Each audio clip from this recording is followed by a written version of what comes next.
I love using athletes as examples because the really successful ones have some amazing lessons for the rest of us, you know.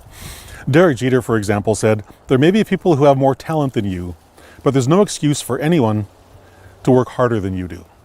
And this is a theme that you hear from almost every really successful athlete. Like if you take a look at the MVPs in any sport, they embody this idea that no one is going to outwork them.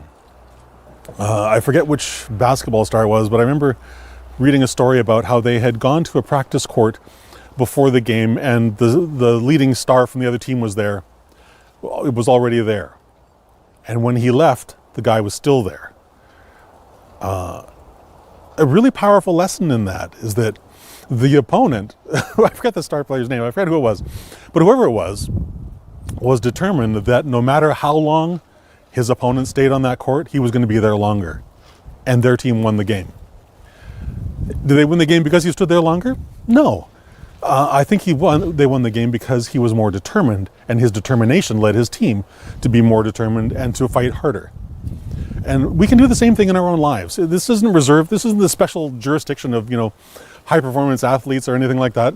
Every single one of us can try a little bit harder than we did yesterday, than we did the day before, and then in terms of whoever it is that we're seeing as our opposition.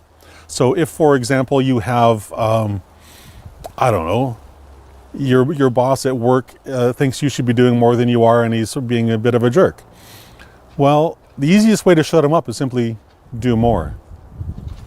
Super simple. Be more determined, work a little harder, and whoever's on your level, whatever your job is, work harder than the guy next to you on your left. Work harder than the guy next on your right. What you'll discover is that all of you will be lifted up by that process. And ultimately, that's the entire purpose of this 2-Minute Freedom Challenge and the entire purpose of being here on this earth as a human being, is to help others, to lift each other up, and to make sure that we're all working in the same direction and we're living lives based on gratitude, love, joy, and compassion, the 4 pillars I talk about every day. When we live our lives based out of these emotional foundations, we're simply a more fulfilled, happier human being. And it's just such a more pleasing way to live, because who wants to live in that fear and the shame and the divisiveness and the isolation that so many people in our world want us to live in right now? Like, it sickens me to see people falling for this garbage. But fear, that's what fear does. It beats us down. It makes us feel like we're not capable, even though we're far more capable than, I would argue, any of the people that are in these positions of political power over us. So embrace the idea.